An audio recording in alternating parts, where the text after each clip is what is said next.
Hey, what's going on, everybody? Swoledimort back out here with another walkthrough. So we're going to be covering Caverns of Wrath. So here in the beginning, you want to run directly to the boss. Just ignore these mobs right here. I believe I blew myself up twice before I actually got to the boss. So what you want to do is, or get one person to just drag the boss out of the room. That would actually be a lot more convenient. So here, I'm probably going to die again. I remember recording this run. Yeah, so let's just not do that. Let's ignore that. I didn't feel like recording another video, so I was just like, I'll post this one up.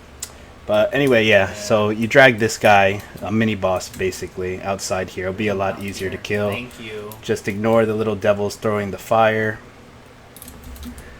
And I wouldn't say I'm an expert in this dungeon. I mean, I've ran it countless times, but there's probably some mechanics I'm not aware of. So if you guys know something that I don't, feel free to drop it in the comments. And I appreciate the support, guys. I really do. So in this next room here, one person can just blow up all those eyes right there. You guys know how that is. So here's the first boss. Pretty straightforward. I believe there's a special way of doing this boss to stack the fire. I'm not really aware of that because I don't watch guides. When I run dungeons, I just freelance them myself, and I share what I know with you guys. So basically, this boss is pretty straightforward. Attack and dodge, as you guys can see. Nothing too special here until he spawns out the lava on the floor. That's what makes it somewhat complicating, but this boss is still pretty easy. There's really nothing to worry about here. So yeah, enjoy these couple of seconds of just DPSing the boss. Enjoy it while it's still pretty straightforward. There we go. So that fire right there, you really want to try to avoid that because that actually hurts a lot. So yeah, try not to step on the fire. Try to do your DPS within the range of the square you're in. If you're a berserker, try not to do all of your cleaves because you're just going to run into the fire like that, what I did. But yeah, pretty straightforward boss. As you can see, the HP bar is going down fairly quickly. I have yet to run this dungeon without a priest. It is possible. It's not going to be the easiest thing, but we do have a decent squad here. It was a good party. We actually were able to do Altar of Blood, I think sub 7 minutes, so about 6 minutes and some change. I will be doing a guide on that. If you guys want to see an Altar of Blood Abbey, I will be posting that up soon. But here we go. So this boss, this is where it gets somewhat complicating. There's quite a few mechanics here with the boss. So if you're a gambling person, if you get hit by the boss, you're going to see these white stacks under your bar. It's going to increase your DPS, but it's going to decrease your defense. So that's up to you if you want to play like that. To me, I don't really chase the stacks. If I get the stacks, I personally don't mind. But there's going to be quite a few things you have to remember with this boss, and I'll try to point them out as much as I can because I really wish I did look at a guide before going into this dungeon. It's pretty complicating. So we're just going to wait for the one person there. I believe they fell. And make sure you jump over those pillars because that's definitely necessary not to fall. Alright, so this boss here.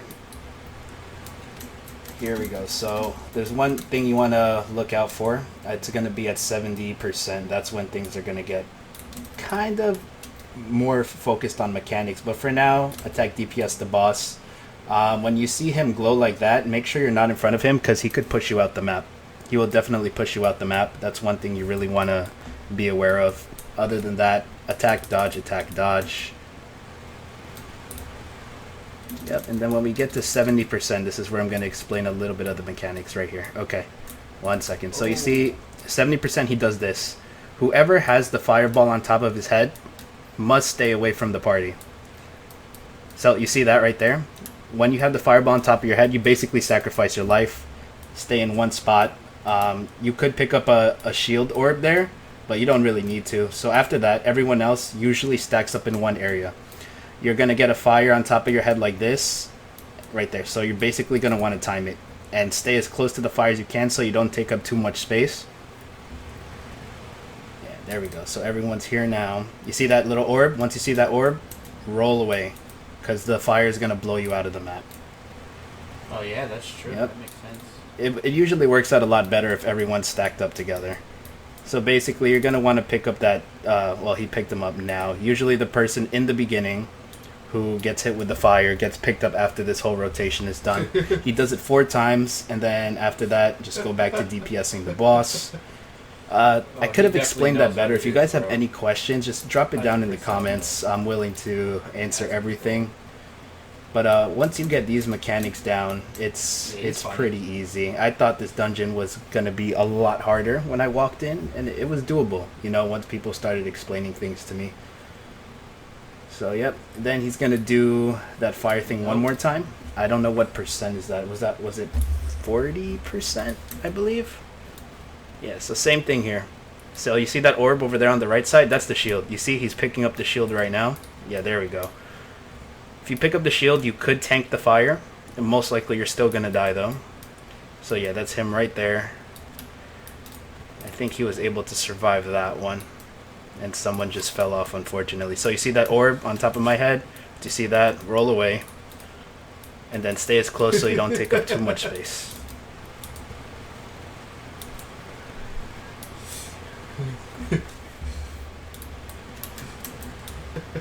Yep, same thing. Once you have that little thing on top of your head, make sure you pay attention to if people are stacking on top of you. Because just because it's not on top of your head doesn't mean the fire is not going to go to you. It's going to go to whoever it's on. So make sure you pay attention to that if people stack. We didn't stack here. But yeah, after that, you just go back down to DPSing the boss. We did DPS him fairly quick, so we did miss one thing that you guys did not see here. Let me see if it's in this video. Yeah, we didn't. So basically, if you DPS him a little bit slower, he's going to chain 4 members, and one person's going to be free. Basically, that free person, you just want to roll away from the party. I'm sorry I couldn't explain that here. I should have did another video here. You just want to run. This one's pretty straightforward. Dodge those spikes that I just walked by. Ignore these mobs for now.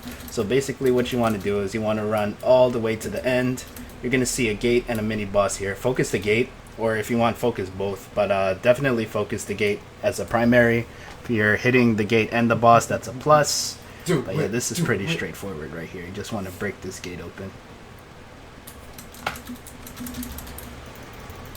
Yeah, with the right healer, you should be fine. You should be able to just stand there, do your thing. Yeah, but you can't type whites with an S. It's so dumb. This is a fairly long video. This is like a 22-minute video. Yeah, I could definitely explain these mechanics a lot better, but I'm actually recording the narration as I'm watching the video, so my apologies for that. But like I said, if you guys have any questions, feel free to drop it in the comments. Send me a PM on the game. I'll definitely answer those for you. And I just want to put it out there. No, I am not a professional at this dungeon. I have my mistakes too. So this boss is a pain in the ass, in my personal opinion. So, bro. Alright, let me see if I can make this bigger. Alright, onto this boss. A bit complicating. A few mechanics to know here. Nothing too shabby though. So, you're going to want to DPS the boss, obviously. What you want to do is you want to try to get him to face the wall. I don't think this party paid much attention to that because our DPS was pretty high. But I'll try to point out some key things for this video. So yeah, make sure you dodge that spear thing. That's a one-hit kill. Other than that, his attacks aren't too strong. Just make sure dodge, attack, rinse, and repeat. Nothing too shabby. So when you see him stick his hand out like that, he's going to spawn chains. What you want to do is you go to a wall, leave the chains there. Make sure you dodge out of that, because if not, you'll get stuck, and you're going to need those chains for later. Once he stabs the ground like that, as you can see, the spikes came out. Try to dodge that as well too. And that guy got stuck in the chains, unfortunately. But yeah, those chains are going to play a key role once you get him to 70%. Always remember 70%. When he's at 70%, you see him back up to the wall like that, run to your chains right away. Run to the chains. Because if you don't run to the chains, you're going to die. 100% you're just going to die. So that guy right there, you're going to see, he's going to get kaplatted in about 3 seconds. Yep, right there. So yeah, chains are important. Make sure 70% you go inside the chains. When the chains do spawn, when he does that animation where he sticks his hand out, make sure you bring them to the corner of the wall so that way it doesn't affect your party when they're DPSing the boss in the middle. Also here, right here, when he says I'm going to impale each one of you, you're going to see a black circle on top of your head. Whoever has the black circle, make sure to try to get the boss to take the least amount of room to put those spikes. You see those spikes? This was kind of a bad rotation for us. You really don't want to have those spikes everywhere, so when he says I will impale each and one of you, make sure you try to get him to take up the least amount of space. And as you guys can see, again, he's spawning chains. So yep, the chains are in the corner. Always try to keep the chains in the corner. And when he stabs the ground, you know the spikes come out. Try to dodge that.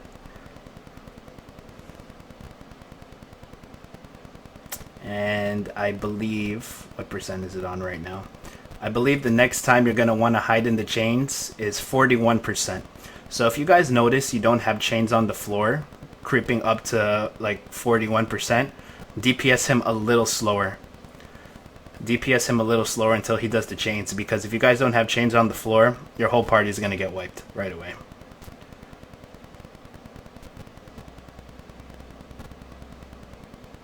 Yeah, I kind of messed up here. I jumped into the chains too late. So this is what happens if you don't get in the chains. Boom. Headshot. Yeah, you don't want that. So yeah, 70% and 41%. That's when you want to do the chains. Make sure you get in the chains. So that's pretty much the only thing you have to know about this boss. 70%, 41%, get inside the chains. When he says, I will impale each and every one of you, whoever has the black mark on top of their head, make sure to get him to try to face the closest wall to him so it doesn't take up too much space. Other than that, this boss is pretty much a breeze once you get those mechanics right. And just for a reminder again, when he sticks his hand out like that, that's when the chains are coming. I didn't see that, unfortunately. So you see what happened here when I didn't dodge out of the pool? You get stuck. You unfortunately get stuck. And the thing is, if this happens during the duration when he's at 70% or 41%, you're going to be, you're missing one chain. So one person is guaranteed to die, which is not a big deal. But you really want to try to keep the party full and alive. Another thing to remember, he stabs the ground here. This is going to be one of his last moves. Depending on how fast your DPS is, this is pretty easy. You all go to the middle, and you all want to stay in one spot. Stay either in the back of him or in the front of him, and then you want to roll together. Because he's going to be targeting different people, and just like that, the boss is done. I'm trying my best to explain it as I'm watching this video too. This one's pretty annoying. You're going to see me die here quite a lot. So what you want to do is you want to grab these buffs. This is like Mario Brothers here. Want to grab one each. I actually don't think I grabbed the first one. I wasn't paying attention. Grab one of those. It's all jumping mechanics. Just follow my route here. So after that, you're going to want to grab this one. I believe this one is crit. Yeah, this one is crit. You definitely want to grab this. This boss is actually pretty easy once you get the jumping down. If you have the shield, you could honestly jump through the fire. It's no big deal. You're going to see me die here a lot. I don't even think I was able to reach the boss here, unfortunately. I'm not the best when it comes to this. So you're going to have a mini Bashal here. Yeah, as you can see, I died right there. Damn, I don't even think I was able to show this boss. I should have recorded another video. Unfortunately, I did not. But it's really, this is actually one of the easiest things. Just grab the buffs here. Same thing. Yeah, it's just annoying when you fall into the fire because you're just going to die. I honestly don't think I made it as I was recording this video, unfortunately. Let's see. Let's wait and find out, right? But yeah, the jump, once you get the pattern of the jumping, you should be fine. This was probably my second run in Caverns of Wrath. So that's why I wasn't too good at it. But I just wanted to get this video out there. And I died again. I am so sorry. But yeah, so at first, you see that mini Bashal over there, the fire Bashal. Really easy to kill. There's really no mechanics to it at all. Same thing when you get to the end. There's literally no mechanics when it comes to that. Just dodge and attack. Make sure you grab these buffs. They killed the boss already. So unfortunately, I wasn't able to show you guys that. I'm so sorry. So here I just killed myself so I can just spawn out the fire. As you can see, that was pretty quick. I mean, I did die twice. So this last boss, pretty easy. One of the easiest bosses here. I am so sorry. I should have recorded a better video for this. I didn't notice this was the one I was actually going to post up. This boss, super easy. Really nothing to worry about here. A few mechanics you want to know, though. A few mechanics you want to know. So there's going to be specific windows where the DPS is going to be a lot higher. So basically what you want to do, DPS the boss, no big deal. Nothing too shabby here.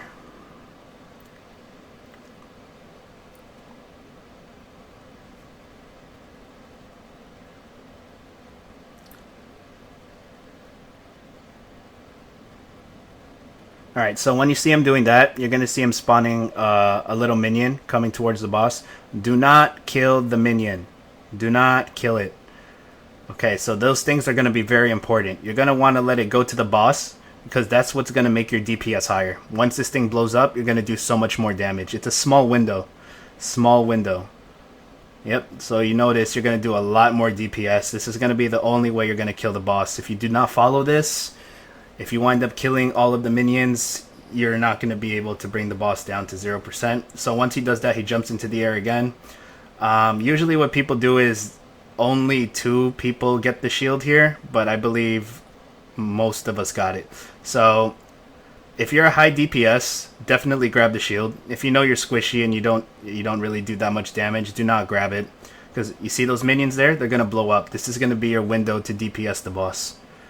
But the thing is, if you don't have the shield, you're just going to die there. I believe each of us grabbed the shield. So as you guys can see, my DPS is a lot higher right there. It's a small window, a very small window. So basically, for me to put it into perspective, you want to kill the least amount of those minions as possible. Some of these parties were actually able to do it within 40 seconds. Props to them. But same thing here. Don't kill it. Wait till it blows up on the boss. Small window of DPS right here. Small window, there we go. Small window. As you can see, I was spamming those 300s and now it went back down to 67. Same thing here, he's going to do it again. Just keep DPSing the boss. DPS. Easiest boss in all of Caverns of Wrath.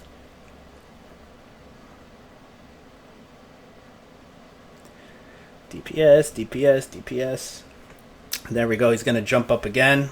I believe he's going to do this. Oh, no, he didn't jump up, actually. Never mind. Oh, here we go. Yeah. So same thing here. Minions coming out. Usually the archers and the... I usually get the shield. I managed to do a lot of damage as well, too. But, yeah, it's preference. But don't kill all of them. You really don't... Like, at first when I did this dungeon without a guide, I killed everything because I thought that's what you were supposed to do. You know, you don't want to kill them because when they blow up, right here, boom, that's your window to DPS. Gonna do a shitload of numbers. Look at that. Yep, and just like that, the dungeon is done, guys. This probably isn't the best walkthrough I've done, considering I haven't ran this dungeon a lot, but I really hope this does help a lot of people. I'm really sorry if I skipped a lot of stuff, if I was too fast, but if you have any questions, let me know, guys. I'm always here to answer. Just drop it in the comments or shoot me a message in the game. Thanks for watching and thanks for all the support. I appreciate it. Swole out.